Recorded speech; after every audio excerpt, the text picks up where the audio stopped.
Are you kidding me?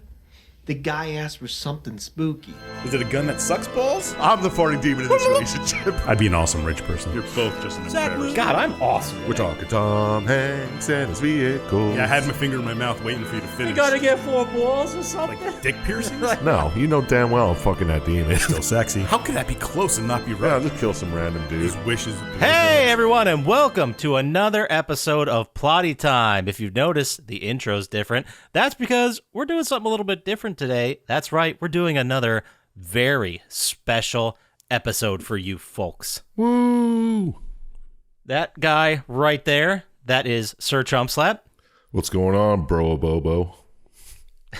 Perfect. And due to scheduling conflicts, mostly my fault, we couldn't get Dr. Syintist for this episode. So we figure if he's not here, we're not going to do a game. And so there's this movie that came out. Yeah, 1994. In 1994 that I want to talk about. And I pitched it to Chump, and he's like, sure, I'll talk about that for an hour.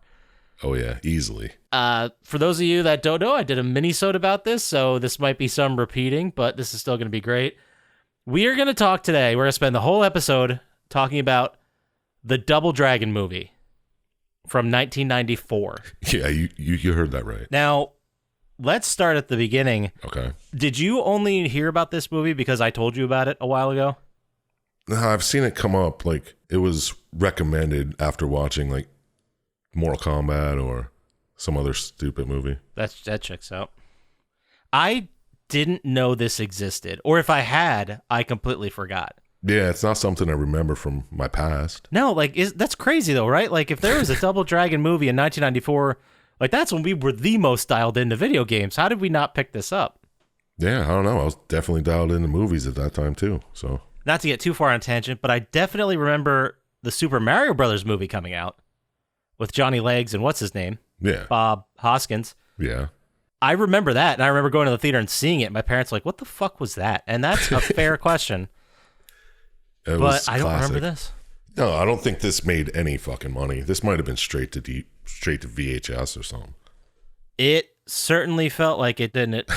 Because this movie, just to give you guys the stats, it was released in 1994. It was directed by a guy by the name of James Ukick. I believe that's how you pronounce his name. First and last sure? movie.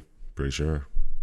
Was it actually? No, I have no idea. Oh, man. He probably did some other stuff. But it stars as the titular Double Dragons. Oh, yeah. Billy is Scott Wolf, who at the time, we're going to throw some facts. We're going to talk about this movie, and we might even throw in a little bit of trivia for you because Oh, snap. the trivia is fucking wild for this, too.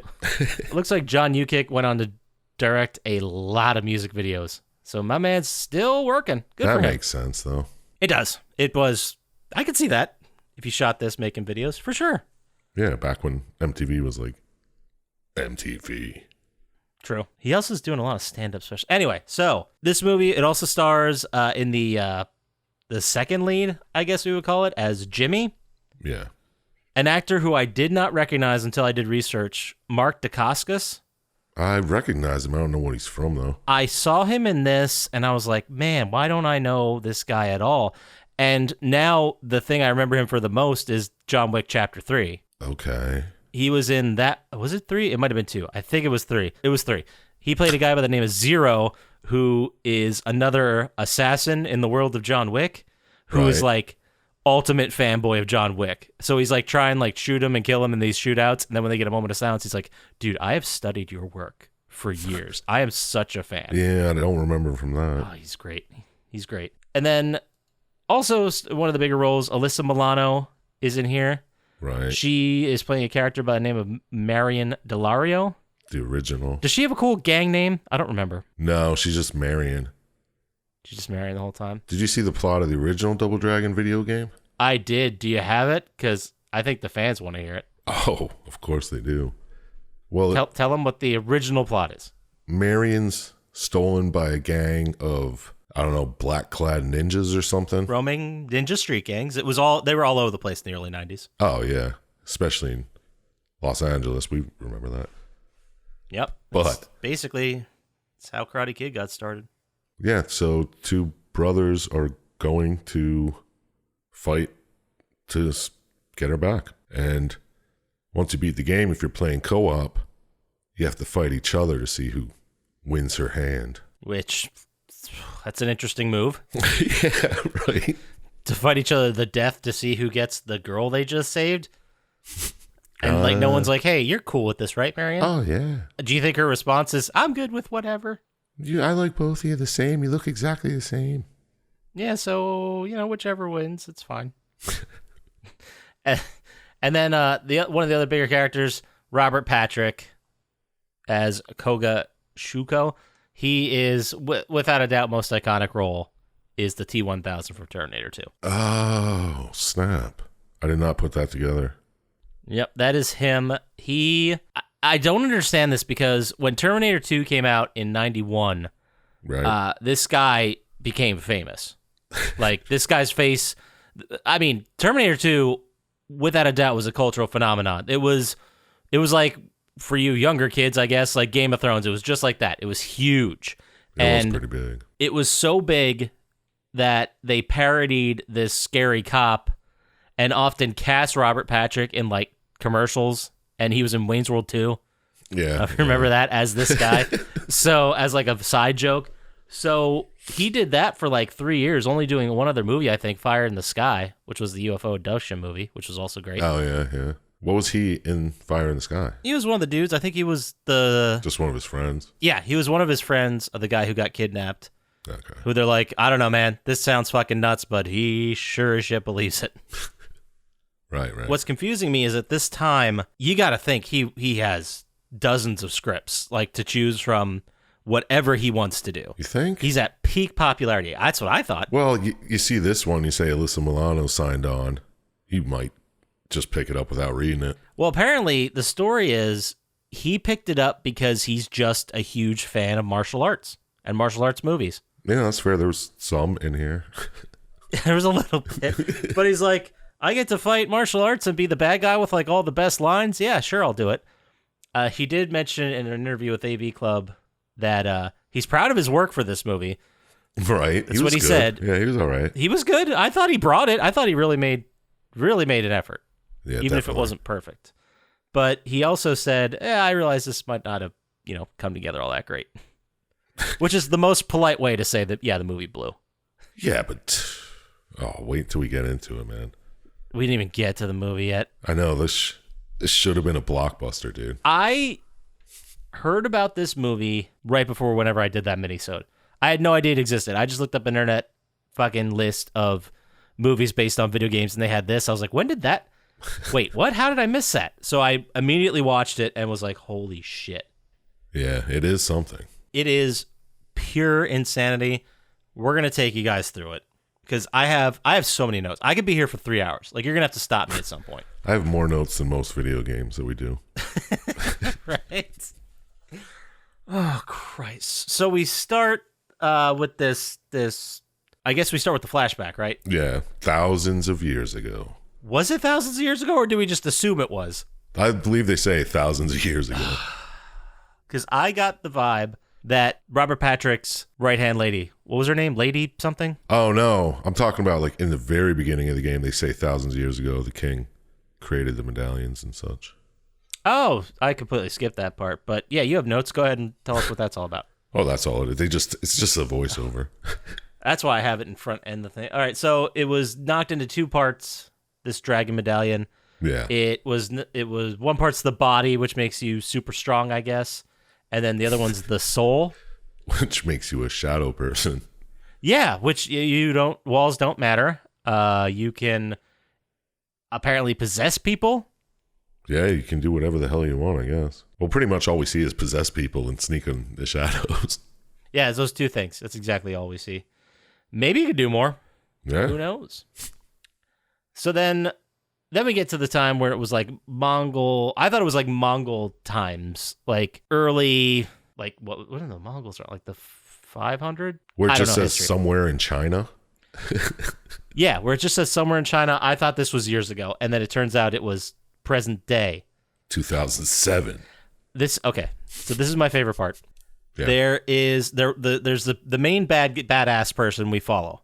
which just has like the eye slits. That's all you see is their eyes, and they're surveying. They're the boss, whatever.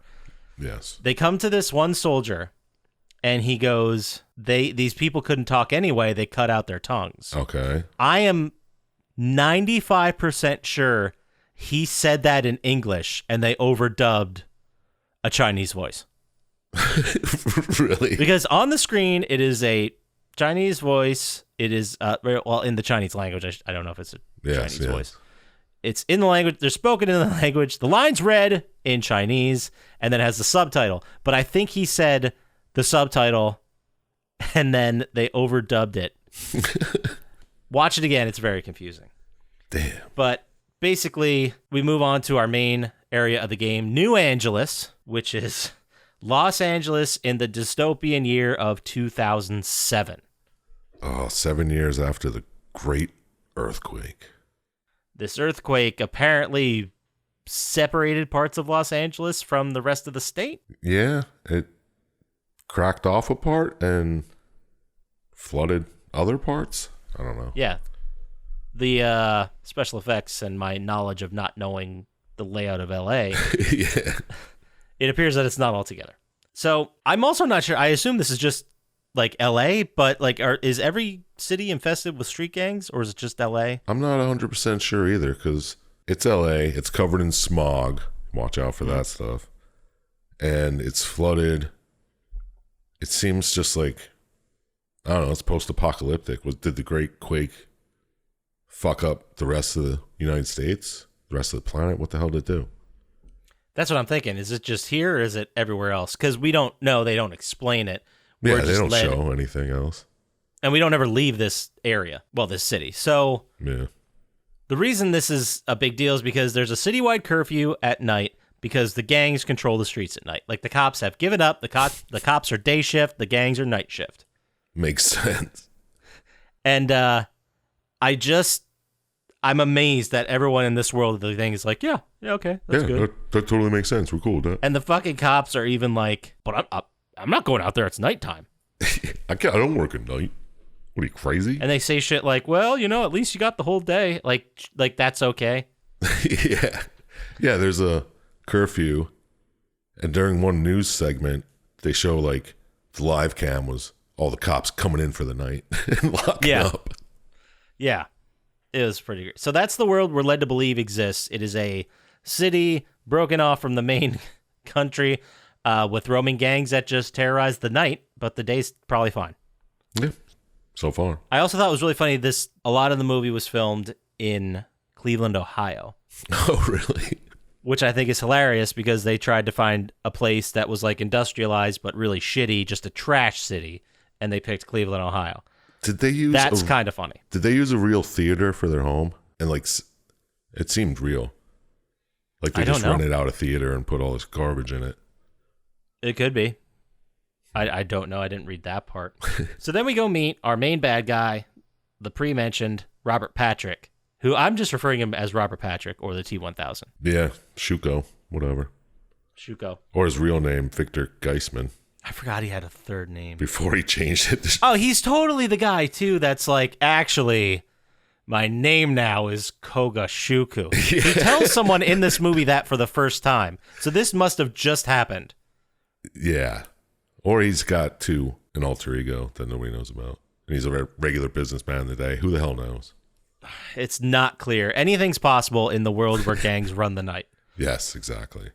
The point of this scene is he is looking for the full medallion. He has half of it, and then he demands that his local group of hitmen and cronies and hangers-on go get the other half. Right. But that's all he says. He doesn't say where it is. He doesn't say any of his insight. We actually learn that later. Yeah, but Lash is like, oh, this is only half of it. Lash, his whip-bearing female number one. Lash, is that what her name was? Yeah. Oh, I thought they kept saying Flash. No, Lash, like he lashed with a whip. Oh, it's even worse. Oh, she's credited as Linda Lash. No shit. So, Christ. Then we get to the karate tournament where we meet Jimmy and Billy Lee. Good. Full names. Yeah. James Stewart Lee and William Burroughs Lee. Oh, get the hell out. That's what they named them. There's like a second where they're looking up the gang computer, which, oh my God, I can't wait to talk about the gang computer. Where it says their full names right there, their mugshots. It's 17 and 18 years old, respectively. Which they both look like they're in their mid-20s, but what do I know? And then they have a woman who's with them, Satori. She looked the same age, right? Like, yeah, or but close too. They put like white streaks in her hair to make her look older or something. But she did not look older. She did not look older at all, but apparently she's an immortal being, which we'll get to later. Oh, snap. Yeah, we're going to spoil this whole movie. If you haven't, I should have said that before. But if you have not watched this movie, you can pause it right now. We already got your download count, so if you don't come back, I understand. But you can pause it right now, go watch this movie, and come back. It is clown shit, and we're going to get into it. Clown shit. So at this fight, we get the gist of who Billy and Jimmy are. Billy is Scott Wolf, and he's a hothead. And then Jimmy is like the straight man. He's the guy that's like thinks more with logic and is a little bit more emotional. And is better at karate? And is seemingly, I don't know if I want to use the word more disciplined, but he definitely put in way more practice hours. Right, like it's clear. exactly. So then they're in this the tournament. They kind of, what does Billy like, cheat or do a cheap shot or something, and he gets DQ'd? Billy jumps on a guy's back and starts giving him a noogie. In the unsanctioned karate event that was interrupted by a brief earthquake. Oh, yeah. Are we going to talk about the small person that's just like pumping a jack to try to keep the roof intact or whatever? I don't know what the hell these jacks are for. I completely forgot about that. It's like an old-timey fucking car jack that has like the huge lever and just it goes into that one little piece. It looks like a wedge and pulls the car up. Oh. And he's just doing that to keep the roof up so it doesn't collapse. I completely forgot about that. Oh, yeah. There's even commercials for these jacks during the news. It's fucking that's wild. right. How did I miss that? Man, I watched it a while ago. And then I just watched it recently last night, but I was so tired I must have missed that part. Or I was writing notes down or some shit. Dude, I watched it like 3 times. Only made it to the end once. Nice. Oh, Christ. So then, after the karate tournament, they're on their way back to their theater home. And then as they're driving through the city, Centauri's... I love... Oh, God. She's like knitting in the back seat. Yeah. Which, A, car knitting's a little silly. But she's old. I know, that's why. But yeah, that's the thing. Like, she's like, what's an old hobby she could be doing that old ladies do? I don't know. Knitting. So she's knitting, and then she uses it later to stab fucking what's his name. And then, as they're driving through, they get a run-in with a gang. It turns out that the gang's the Mohawks. They learned this by typing it all up in their gang computer that they have in every car. Yeah, they let you know every gang that's going on. And they're like, oh, it's just the Mohawks. Who's funding this app? Who's like, all right, here's all the gang info. They charge $50. You know, you can pay by a credit card. You got a problem with that? Yeah, and they have like all this intel on all these gangs and who they are and how they operate. And it's just at everybody's fingertips in the city. And all the gangs are just like, yeah, that's right. That's cool. Yeah, I don't know. Oh, you drove past Bobo's territory? Well, you better pay him $50 because he can bench 800 pounds, dude. So is this a subscription service? Does the city pay for it? I have a lot of questions about the gang computer.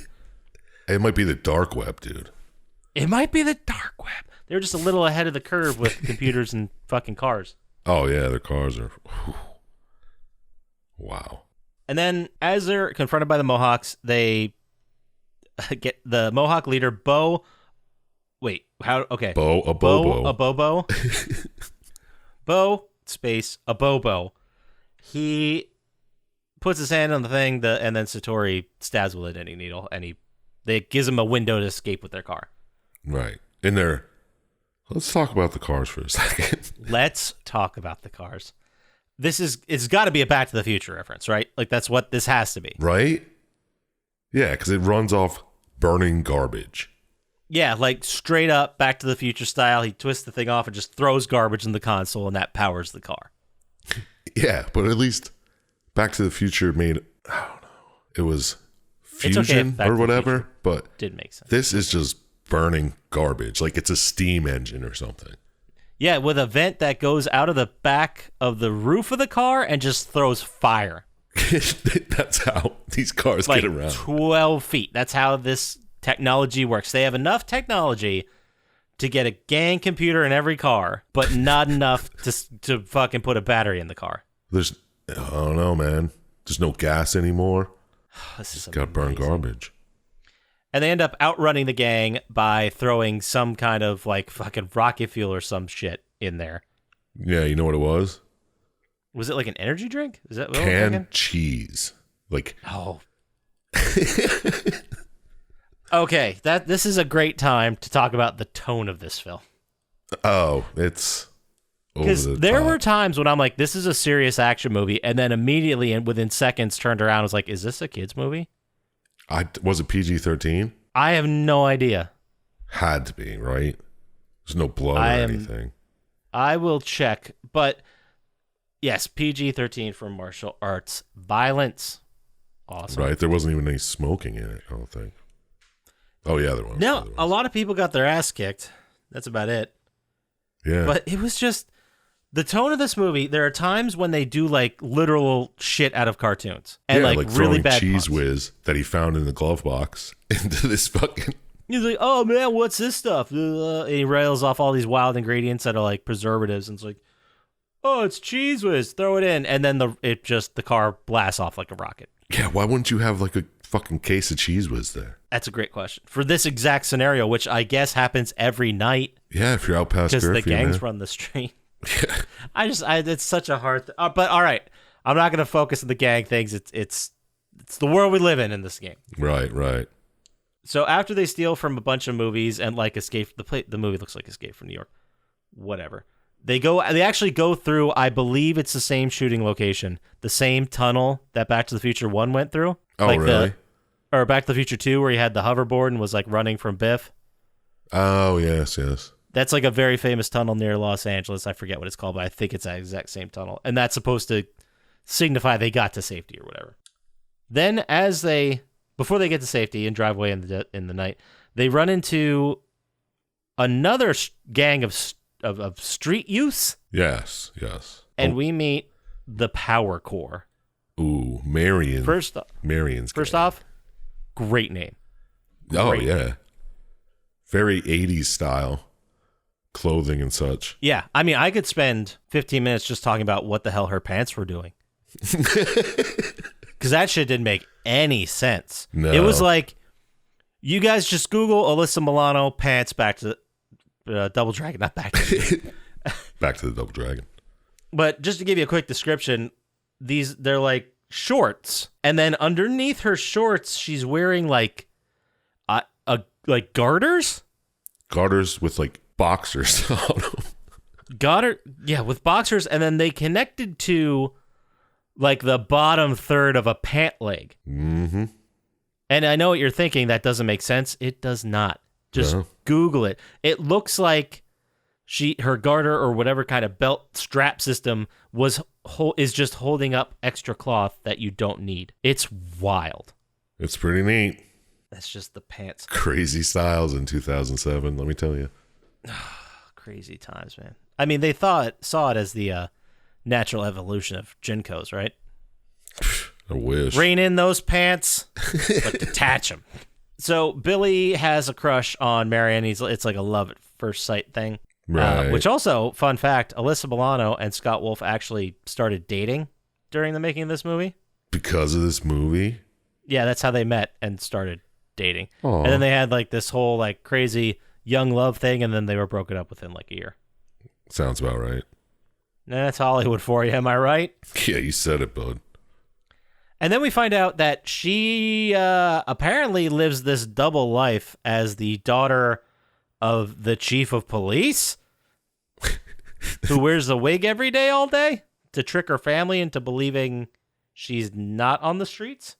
Yeah. What? It was very confusing because she's in like a leadership position in the Power Corps. Right. And they're just all like how insulting is that? These are kids that are living on the street, and like some white savior from the fucking suburbs comes in and starts running the place. It's like, okay, great. You guys all have a place to sleep. Great. I'm going to go back to my actual house. I'm not going to stay here. Are you kidding me? Yeah, I got to go sleep in my bed in my dad's house. He's the chief of police, by the way. Yeah, MBD. MBD. He You makes suckers money. stay here. You'll, yeah, we have enough food, whatever. Yeah. Because I only got the vibe that she was running the place. Yeah, she was definitely head in charge of the power core. Christ. So then we're back at the Lee's place. They're talking. They're having a normal night. I believe they're just sparring and fucking around at this point. No, they're not sparring yet. That comes later. So Robert Patrick shows up, and you get the vibe that her and Santori, Robert Patrick and Santori have a history together. He calls her Lotus Flower. What did she call him? I have Iceman, but that can't be correct. Geisman. His original Geisman? name, Victor Geisman. Oh, I said Iceman. I knew that wasn't right. So Patrick's like, okay, great. Yeah, I know you from way back. How about you just give me the medallion? And she's like, I put continents between us, you and the medallion. There's no fucking way in a billion years you're ever going to find it. Yep. And then what happens? Well, previously she gave it to Billy to hold. Right? So Billy and Jimmy walk out, and there it is around Billy's neck. So. Just fucking sitting there. Right? Why would she give it to him, of all people? He seems like the least responsible of the three of them. Yeah. I mean, By a Jimmy's lot. even way more responsible. Absolutely. He wasn't firstborn. I don't know. Anyway, so now he's coming after the medallion. He's coming after the medallion. There's a very childish fight scene. I guess that's the best word for it. Oh, yeah. Where they run an obstacle course and throw basketballs at people's heads. And then the suitcase bit. The suitcase bit. So Jimmy basically hits some guy. They get knocked out and they fall to the ground. And as the camera follows them hitting the ground with their head, right behind their head, not touching the person, was a suitcase that Right. Scott Wolf was holding. And then the camera pans up to his face and he goes, "What a head case." Because does he, like, lock the guy's hair in it? I don't know. He closed it. He slapped it down real hard. I thought that was just part of the bit. Maybe Yeah, he it did looked like the guy's hair fell into the open suitcase, and he closed the suitcase on it. to try and keep him from Yeah, getting from up. getting I up. guess. I don't know. Yes. Oh, Jesus. And he said, "What a head case." People, he said that line in a real movie. And then, there's a beatdown. I guess this is where we find out that I don't understand what their history is between Robert Patrick and Santori, but I guess they're ancient beings of some sort. I don't see why. Why they're ancient beings or why they are not? Why they are ancient beings. It's a good question. When does he say that? I don't know. Why did I write that in my notes? Why did I get that vibe? I don't know. Well, this is where the guy possesses her body and tries to snag the fucking dragon from Billy. That's right. He shows up, tries to basically trick them into giving her the medallion. Yeah. He's like, yeah, just give me it. We'll be fine. Well, you said we should keep them separate. Yeah, I know, but I just want to hold on to it. If he would have just went for like another couple more seconds, I think he would have totally got him. Yeah, I think, he's stupid enough. But no, he loses his cool and just tries to snag it. He bails on the cool so fast. Right. And then just tries to grab it, and they fight him off. And then this is where Boa Bobo shows up. Oh, But this is the big reveal. Well, yeah. It's not the same Boa Bobo that we saw before, is it? No, not at all. Totally different actor as well. I thought you'd like this because this is like some nice 80s, 90s practical effects. Oh, yeah. They're not nice, though. Not Boa Bobo. Explain to the people, what does Boa Bobo look like right now? Well, after he was taken by Shuko and genetically engineered in one of his labs to be 10 times stronger than any man, he looks like no neck, just big muscle. Looks like a little... You know those little pocket muscle men that they used to have back in the day? Sure. He looks like one of those, just like wildly over muscled and doesn't look like he'd be able to move very well. Yeah, think of like a cartoon version of what the muscliest guy you think would look like. That's what Boa Bobo looks like. Yeah. And it reminded me a lot of like Freaked or Nothing But Trouble, or one of those movies where it's just some weird, gross Yeah, person it was creature. just. It wasn't even good makeup. It was crazy. And then as they fight, so boss. By the way, they turned him around into that in like what, a couple hours? Are we Yeah. still the same night? We're still in the same night.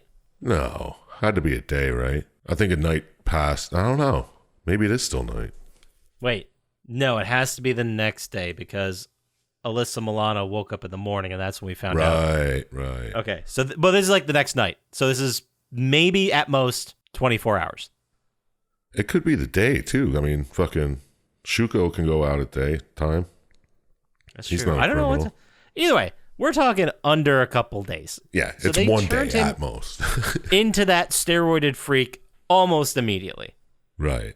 And then while Satori's trying to get him out, trying to save him, she ends up dying.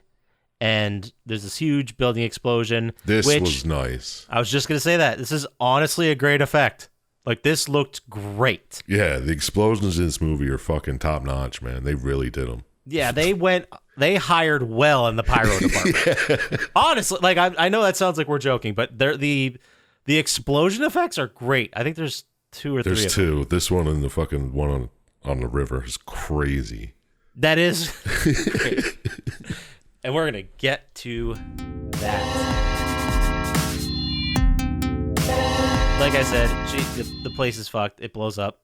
And then we'll go back to Miriam's house just for a second here, and we don't need to like dwell on this part too much. I just thought it was hilarious that this kid was rocking like a VR headset. Oh yeah, I was gonna say he has some I'm like, sweet man, VR where he's doing like a roller coaster through a city. Yeah, But it's and not, it's so it's great. It's close to what VR would become, but we're getting it just now. That's the difference. yeah. That was 2007. So we've got two solid explosions in this movie and a prophecy of VR. So Oh, it's yeah. pretty dope. So then this one of the best scenes. What, the gang meeting? The gang meeting. So apparently this has to be like, I can't think of anything else but the Warriors when they have a gang meeting. All the gangs just come and fucking listen to one. Is that the gang president? So the guy you're talking about is Michael Berryman. Right. I forget what He's they in a actually lot of named shit. him. But he's the dude from The Hills Have Eyes. He passed away a couple years ago. But he's fantastic. But I think I got the vibe that he wasn't necessarily like the biggest gang leader of all of them. I thought he seemed like just an elder in the community that kind of kept shit together. Yeah. Like, Like Speaker this of the is a House. loose power structure. Right. But why is he talking, you know? It's like everyone respects this guy, at least. Yeah. He's so old, he's been in the game so long, they're like, all right, he knows something about something. He's still alive. Right. Because the gang life in New Angeles 2007 is no fucking joke. No, sir. We got the Mohawks, the Postmen, the Maniacs, the Geeks, the Clowns, and fucking... Are you just naming the people you've seen in this? Because I do have a whole section. No, that was like when they did the... The roll call, Yeah. whatever it was. Oh, that was funny. Dude, the postman. Oh my God, we're going to get to it. But anyway, in this scene, he basically goes, hey, everybody, appreciate you're all here. Thanks for showing up. Cool. I'm in charge now. And then Barrowman's like, what? What are you talking about? And then he does some kind of black magic. Shadow choke him? Shadow magic. Yeah. It's like kind of the Darth Vader force grab thing, but his shadow's doing it. You guys get it. You're smart. And then he dies and kills Michael Berryman, and The crowd goes the wild. place erupts with cheering. Everyone... Like, we love death. We respected this man enough to listen to him 30 seconds ago. No, but it's cooler that he died. Yeah. Now he's dead. Oh, my God. Fucking A. And then everyone is just like, all right, great. This guy's in charge. That's it. That's the whole scene. So then the next thing that happens, the Power Core apparently, I don't know what other word to use, but kidnaps Boa Bobo. Right. I don't They know find how him in they the did wreckage of the house, and they just pick him up and are like, it's okay. You're coming with us. It seemed like Boa Bobo was concussed, and they just kind of took advantage of that. that. Yeah, they pretty much were like, hey, we're your boss. Come on. Yeah, come on. The boys have a heart-to-heart on the beach with... I didn't write many notes about this. Just watch. It's amazing acting. Amazing stuff. Which part? It's where they're like, you killed Sansa. Like that whole. This is where they find out that their fucking car's all fucked. Yep. They're like, there it is. Cheese ruined the engine. Oh, great. And then they're walking down the street, and this is where they turn a corner, and all of a sudden you see a smattering of gang members. Gangs during the day. Oh, They're coming out during the day. They're not allowed to do that. no way, man. And then we need to talk about this fucking shot. They do a shot from the point of view of Billy and Jimmy showing all of the gang members, and they just sweep across. And this is some of the fucking craziest shit I've ever seen. Because there's like, I wrote down most of these. There's the mailman who's on the car. Right. He's like bouncing, like ready to fucking strike. On the ground, there's a little bench, and there's just the fucking Amish dude sitting there. Wonder what part he's for. Do you remember any of these? I have a couple that are my favorite. I just had there were a couple like Angus Young looking motherfuckers with like schoolboy outfits on and stupid hats. Yeah, I guess I had them as the geeks, adult man schoolboy. Yeah. But they were like wearing this fucking spinny hats and shit. Oh my god, there's like 3 mimes. Oh yeah, part of the clown gang, of course. The clown gang. There's one fucking clown standing on top of the bus, and it's a dude. You could see like he was out of focus using the background, but you saw the clown makeup on the face, and then he had just what appeared to be some kind of black lycra bodysuit with like 3 big fucking black balls down the front of it. Beautiful. And then that was amazing. There's a dude in chainmail, and then another dude with just like a chainmail hat on. Yeah, I don't know. Like out of the steampunk gang. But the last one, there's so many of these. So many. Oh, it's fun to just watch them all. Yeah. I rewound it like 4 times. But my favorite one is there's a woman who is dressed in what I can only say is just normal everyday attire. Just like I'm going to work at the grocery store. Like that. That's what she looks like. She doesn't look like any gang member. She's just a person. But she has a fucking handbag and she's just swinging it. Oh, yeah. Fucking swinging it like it's filled with bricks, and if you go near it, yeah, you're gonna get hurt, man. I don't know what gang she was in, but I laughed so fucking hard because they're these mostly static people just looking like badasses, barely moving, and it's this lady just fucking spinning this bag. I'll put a picture on the Instagram post, guys. Go to Instagram. There will be visual aids for this. Oh. Beautiful. I'll take the screen grabs myself if I have to, but she's just fucking. Oh, it's great! It's so great. Oh yeah, and then there's a mailman who like jumps from the top of a water tower. Oh my god! Yeah, he's one of the groups. The postal workers. What would you call the postman? Postman, yeah. Oh Christ! So they run away. That happens, the postman thing, and they get into this ridiculous chase sequence. They get stuck in a little shack on the river. They hop in jet skis and fuck off down the river. No, they hop in a boat, and then the gangs hop on jet skis and chase them. Yes, you're correct. They hop in a boat, but it was like a weird jet ski hand control thing. I was going to say, it's like a 2-person jet ski. It was weird.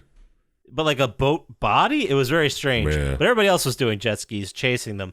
And then they set the fucking river on fire. Oh, yeah.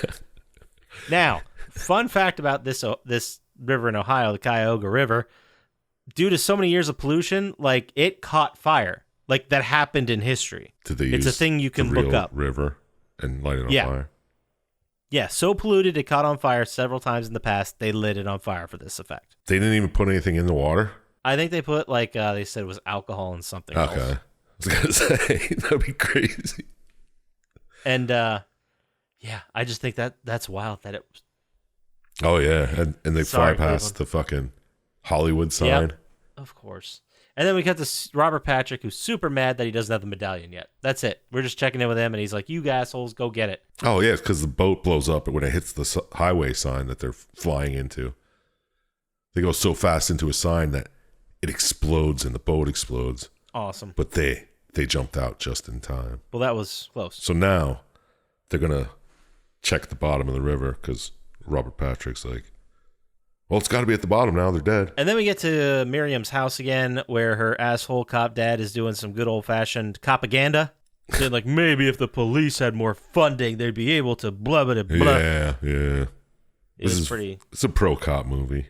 This is a very pro-cop movie. So then we cut to Alyssa Milano back with the Power Core, and I don't know how else to say this, but force-feeding Bobo spinach, I guess. Yeah. And he just keeps farting. She's asking him questions. She's asking him questions, trying to get intel. He's farting. It's a kid's movie again. We dipped back into kids' movie. Right. With the silly farts. And then he ends up just, I guess, joining the Power Core. Well, they lock him up in a room by himself. Yeah, so torture until they break him and then recruit him for their cause. Yeah. That's what happened, right? Well, I don't think he's recruited yet, but they lock him in a room. He eventually looks in the mirror and he's like, oh, and somehow just becomes Power Corp good guy. I don't understand his arc in this movie. Yeah, it's wild. And then after a very arousing skateboarding and rollerblading through the mall for some reason sequence. Oh, because Billy and Jimmy asked Marion for help, and this is her plan. She's like, okay, we'll have a bunch of inline skaters and skateboarders go through the mall, distract the security guards so we could break an event and sneak into the, what's his name, Shuko's office. Bunch of rad fucking dudes. That's who came in there. Oh, fucking A, man. Doing inline tricks. Damn. It was so cool. sick. And then it turns out while they're trying to break in, the asshole dad cop, the chief of police, is actually in a meeting with Robert Patrick. Yeah. And then Robert Patrick's like, hey, I know how this works. I get it. Look, it's fine. Here you go. Here's the bribe. Fuck off. And he's like, I'm not taking your bribe, because he has a backbone all of a sudden. Yeah. Well, he said, I did before once. Like, he's like, I'm not doing it again. Yeah, he's like, I made the mistake of doing it once or something like that. So he's actually basically, I don't know, he's trying to do the right thing. He just wants the cops to, give him all the gangs night and day? I assume the first bribe was to get him nighttime? I don't know. I couldn't put that together, because maybe he would have, started the charge to give the gangs nighttime, but most of the cops are pretty on board with letting them have the nighttime. Yeah. Are we going to talk... Are we going to bring up Marion's plan here? Like the whole reason they broke in? No, go ahead. I missed this part. Oh, yeah. She's like, okay, we'll break in and then we'll upload this Shuko gang link. We'll upload a fake one so it looks like the maniacs make more money than every other gang. And then we'll start a gang war that way, infighting. Yeah, you're right. I should. And they never do that. They never, it doesn't even come up. So, two things. One, I should have put that in my notes. I mentioned it. But two, yeah, that's fucking hilarious. It's so that she's like, I got this. We can fix this by having murder throughout the entire city. Yeah. Just draining the streets in blood. All the ones that aren't like us will kill each other. Yeah. You got it. And boom, we're done. And then they just never mention it. No, they go to, let's use a fucking piece of fishing line and a pin and try to steal the fucking body dragon this way. Which they do attempt to do while this whole meeting is going on. Yeah. And it's, again, we're back in like a kid's movie. Yeah, Lash is watching it the whole time. She never says a word. Dude, I'm not judging anybody, but something was going on with that actress, Christina Wagner. Yeah. And next time you watch this, which I assume will be right after this, Jump Slap, look at her in the background when people are talking. I know. She's awesome. She is making, weird choices. There's one where they cut to her, and she's, looking kind of like a badass, looking forward, keeping it together, but her mouth is open. Yeah. Just think about what that looks like. She was doing, weird shit the whole time. It was awesome. And then there was one time where they cut back to her when fucking Robert Patrick was talking, and she's just licking her lip, just the top part. Yeah. Well, she was from General Hospital. Oh, we know from the. We'll get to that. That's a good bit. So, it ends up that Lash finally puts it together. They're in the vent, strikes the vent with a weapon I don't understand, a sword on the end of a pole, A pole arm, yeah. And then they fall through the ceiling. They have to fight a zombie basketball player, who they then crush with a platform. Yeah, this is after they slide down an elevator cable. Don't we? No. Like 30 fucking floors, too. By the looks of it. They just jumped into an open elevator shaft and grabbed the rope because they were coming after Robert Patrick, and he just fucking Lucy'd him with the football. It's like, whoa, and slid to the side. They jumped into an open elevator shaft. I think he says yoink. Oh, I forgot about that part. Oh, so That's good. fantastic. They get to the bottom, and then they end up fighting the zombie basketball player. That's what he is. You can look at the movie. I don't know. Because the Shuko's shadow jumps down the fucking thing with no problem and just starts inhabiting these bodies that are just laying around. They're just laying around. He ends up getting crushed by a platform, which was very funny to me. And then, end of this scene, Jimmy basically gets kidnapped, gets taken. Yes. And Marion and Billy get stuck in a air vent. Now that the gangs have broken the truths, the cops are like, maybe we should do our job. And if they're going to go out there during the day, maybe we got to go out there at night and, calm some shit down. Yeah, that's what the captain says, and everyone's like, fuck you, man. I ain't going. Yeah, I was definitely waiting for, one dude to be like, Jeremy can't go alone. I respect him too much. No. He walks out there, gets in the car, and fucking leaves. Yeah, because one of them's like, you're just doing this to save your daughter. He's like, no, I'm doing this because my daughter's out there doing our fucking jobs. And nobody does anything. It's such a pro-cop movie, and they paint the cops like such fucking cowards. Cowards, dude. Oh. Like, all right, get ready to go to work. And he's like, but it's night outside. Yeah. I don't work nights, dude. Oh, man. That was fucking an interesting choice again. Uh-huh. And then Robert Patrick has has Jimmy all bound up there. Apparently, he knew their father back in the day. Yeah. And it doesn't matter because he ended up killing him. Yeah, he just finds out, oh, I killed your father because we were partners. We found the double dragon, and he didn't understand that I could rule a single city with it. It's so fucking dumb. And he's like, and then I killed your dad, by the way. Yeah, then now he's dead. So that's what you get. Then Robert Patrick orders the gang to go attack the power core, which they then do. Right. All the fights are very poorly choreographed. It's pretty entertaining to me. Yeah. Oh, there's this one move where Billy throws a paint can at a clown, and the clown catches it, and then he pulls the string back and pulls the clown into like a vat of acid or whatever.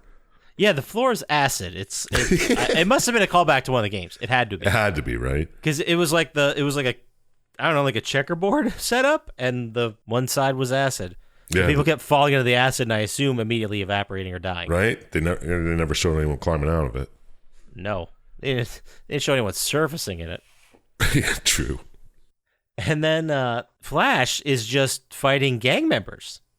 Yeah, for she's fun. just fucking people up with her sick whip skills. Like, just whoever. Because isn't she with Robert Patrick, who has the gangs under him?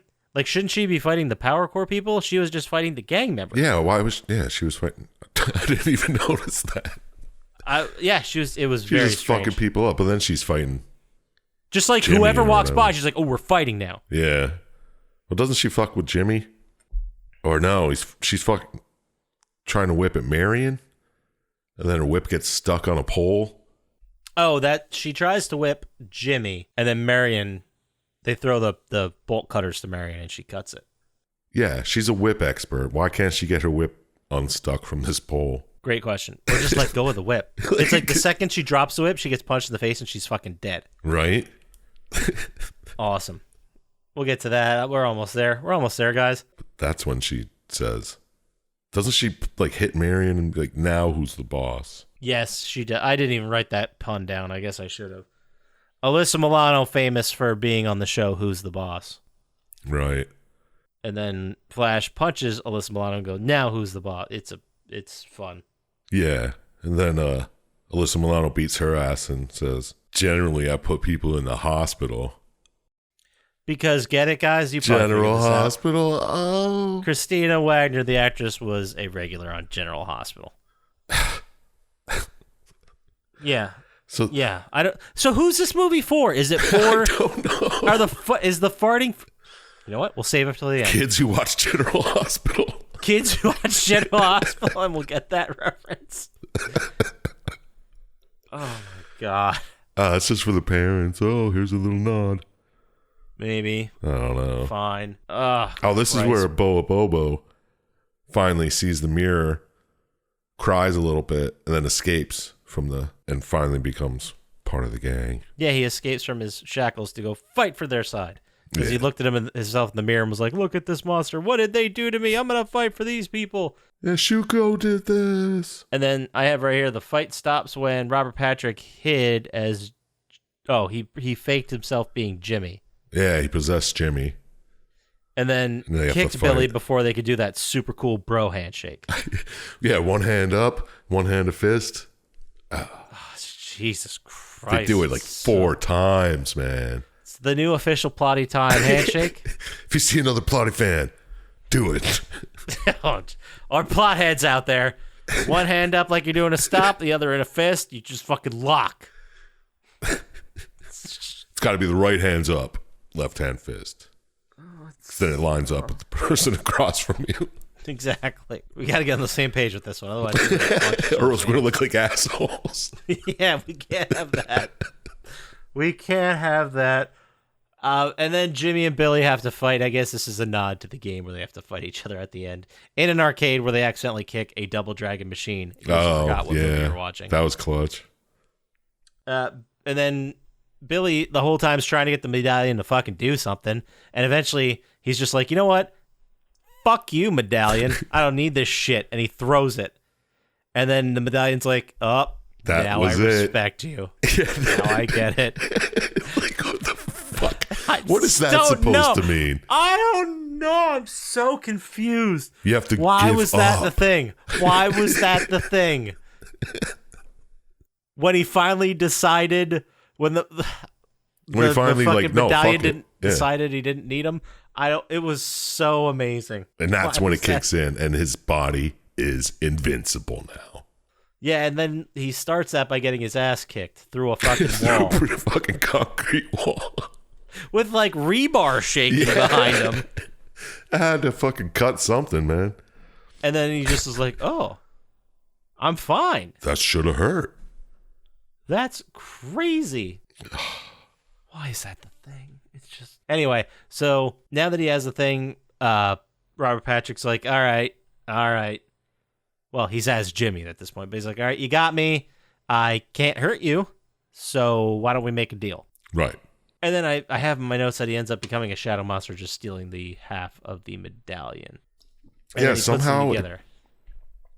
Doesn't he just grab it off his chest as Jimmy, and then Billy kicks it out of his hand, it goes flying. He gets out of Jimmy, and they're talking, and he's like, oh, Jimmy, you're back. Billy and Jimmy have a little heart-to-heart while the shadow goes, Oh, yes. snags it off the ground. Yes, and then he becomes super powerful when the two sides combine. Oh, yeah. He becomes a 2 katana-wielding ninja man. He just, I don't know, materializes. He two takes evil all the shadow power warriors. out of New Angeles. It's a countywide blackout at this point. Is this a metaphor for something? I don't understand this at all. But anyway, Jimmy and Billy, now Jimmy being himself, they have to fight these two monsters. And They do a nice eventually, job. They do? They're doing all right, holding them off for a while Marion gets the generator running and lights come on. There you go. And then eventually, after the fighting, they end up with the medallion. Right, and they connect it together as a They team. connect it and then get the sweetest fucking armor ever. I love this when he's like, we don't have to wear this. He's like, this is good stuff. You can't buy this off the rack. He's like, at least I got the red. It's like, what the hell is that supposed to mean?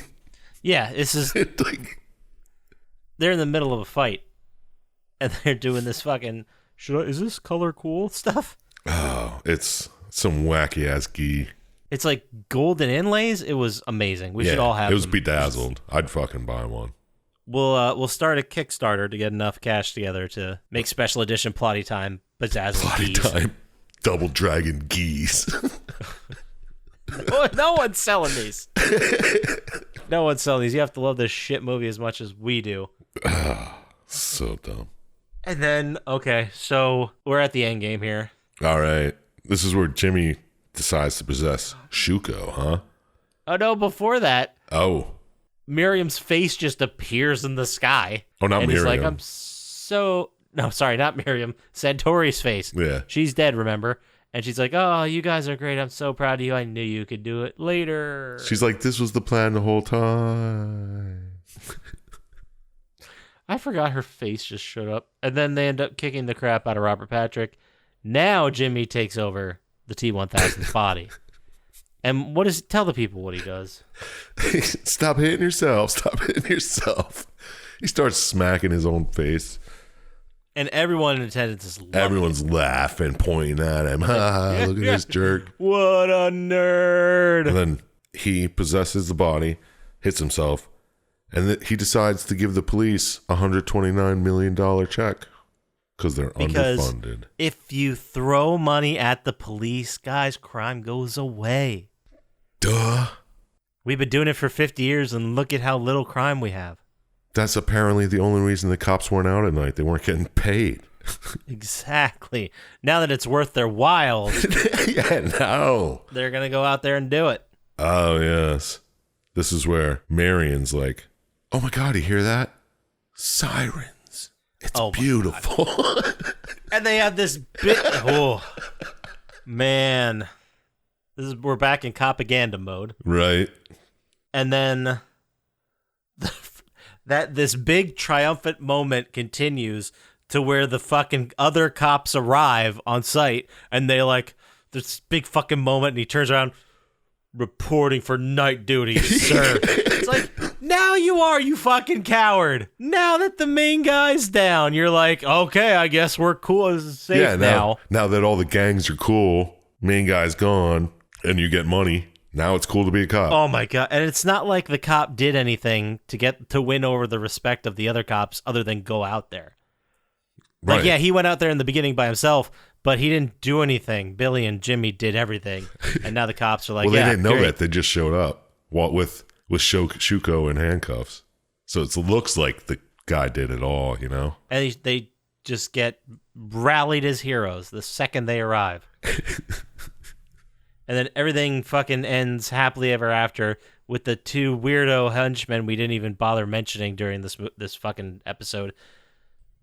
Oh, yeah. Just walking down the street talking like, bro, what do you think we're going to do now? Oh, geez, I don't know, buddy. And that's the end of the movie. One of them has a sign that says, "We'll hench for food." I forgot about that too. But that's where the movie ends. That's it. Everything's okay now because the cops are out at night. Saved America. We didn't even get into the fucking smog fans that they talk about and how they're I on forgot about the the smog roof fans. of like corporations and shit. I also don't understand. There's 2 or 3 sequences where they go to the news, Yeah. and on the news is one of the anchors is Vanna White, famously known for changing the panels on Wheel of Fortune, right? Yeah, Wheel of Yeah, Fortune. And she's one of the anchors, and they cut to the weatherman, and it's Andy Dick. Yeah, I'm surprised he didn't say anything about that. What's the joke? Like, that the news has devolved to such a state that Andy Dick could be on TV? I don't understand I don't know if Andy Dick was what this was.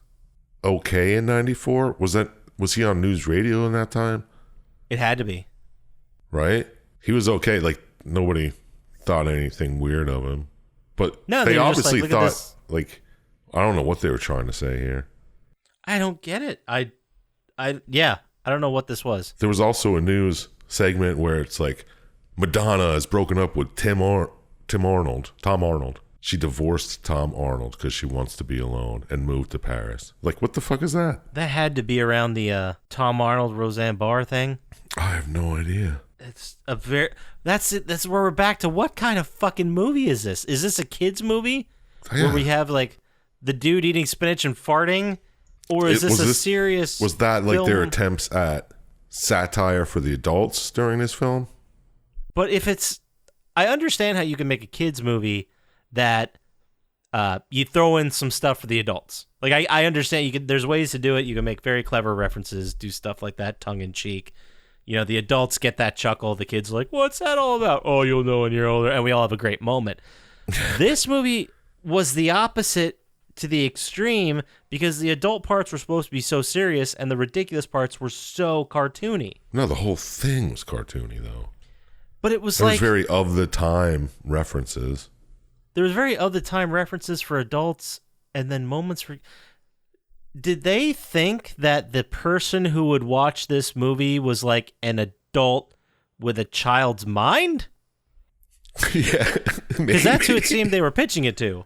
Like a grown-ass man who laughs at fart jokes. Laughs at fart jokes, but not like well-crafted fart jokes. Just like a character goes, toot, and everyone goes, hey. Yeah, all the jokes were just like... They were horribly written, dude. Cheap, yeah. But yeah, it was... This movie is amazing. It's something. It's a product of its time, I'll give you that. Yeah, I don't know who the movie's for. It doesn't make sense. I like the idea. Let's try to find something positive here. What do we like about it? The explosions. Explosions, dude. Fucking explosions were insane. Because even in the news segment, there's like a aerial view of one of the actual explosions from the video, the movie. And it's huge, man. They spent a lot of money on explosions. Yeah, and they looked fantastic. Absolutely. That's a good note. Also, it was very strange how you had those explosion effects that looked great, but then the CGI ones were not good at all. Oh, when it was like showing post-apocalyptic LA. Yeah, like the flooded areas. The Capitol Records building, that saucer-looking thing with like stilts built in because it's fucking tipping over. Yeah. Like that. Man's those looked a little Chinese rough. theater. Yeah. What else good can we say about it? 2007 didn't turn out like that. No, that's true. That's a good thing. That'd be rough, especially if that was the entire country or how they operated. You know what I mean? Because we still don't know if this hellscape is just LA or if it's everywhere. That's why there has to be a second movie in New York. See, there has to be. It's like the opposite, Escape from New York to Escape from LA. It's like the opposite. We make just the same movie in New York. Fucking A. Double Dragon New York. In the dystopian future of 2031. Fuck. Sick, dude. We'll still have fucking iPhones by then, probably. Yeah, of course we will. He's just talking shit because I got an iPhone. I mean, what else? I don't know what else to say there is. I was very weirded out by the arc of Bobo. Yeah, that didn't make any sense. Well, it didn't make any sense because they run into the gang, they see Bobo, there's a chase, they stop when they see the whole power core show up, and they back off when the Mohawks see them. And so everybody, assumingly, and Bobo leave, and then later somehow Robert Patrick captured him? Well, I think he summoned for for him because word got out that he saw the second dragon. Oh, okay. Because like when he first shows up to his office, he's like, "Oh, I just thought it was a garbage piece of jewelry. I didn't know." So then this guy that just showed up to give him all this news, he's like, "You'll do," and then turns him into a steroided freak. Well, yeah, because Bobo says, "I already have the power of 10 men. He can bench press 800 pounds, dude." You sure know a lot about Bobo and his entire backstory. It's pretty intriguing. My favorite part of the movie, his arc, is Chef's kiss. Is it? That's just perfect. And then he's like, "I work for the boss because he made me this way." And then all of a sudden, within a day, he's like, "Oh my God, you're right. This sucks." And then goes fight for the other side. Yeah, and at the end of the movie, we just skipped over this part where he's like, "I want to hang out with you guys, Jimmy and Billy." Well, he's like, Jimmy and Marion, and they think it's Billy inhabiting his body, so they're like, "Yeah, you can drive, dude."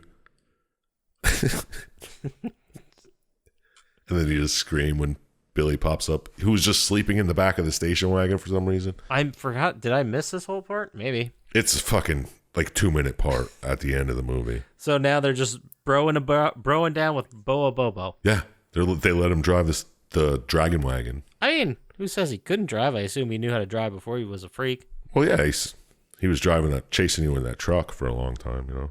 chasing Yeah. them. So I suppose it's not that strange, but I guess they're bros now, and then those four are going to be the main characters in the sequel. Oh, dude. God, what are they going to do with watch it. pants in the sequel? What do you think? What are they going to do with pants? Yeah, like a lot of fray maybe? Or do you think they'll bring back the suspended bottom half? They have to now. It's going to be the style of all the Power Corps. Just forever? It's part of their uniform? Yeah. Well, the leader wears them. Why shouldn't everybody else? Yeah, good point. Just like a cult. Perfect. All right, let's wrap it up on that. All right. Sounds good. I had fun talking about this wild-ass movie. Fucking A, man. I wouldn't have watched it. I've gone out of my way not to watch it plenty of times before. And now you're glad you did, right? Oh. I did not realize what a gem it was. Hidden gem. Yeah, people at that point, they had no idea what a video game movie even was. They had no... They're just trying shit, man. They had no idea. And we got this wild, crazy experiment because of it, which is fantastic. Right. The same year Pulp Fiction came out, this movie came out. That makes it so much funnier.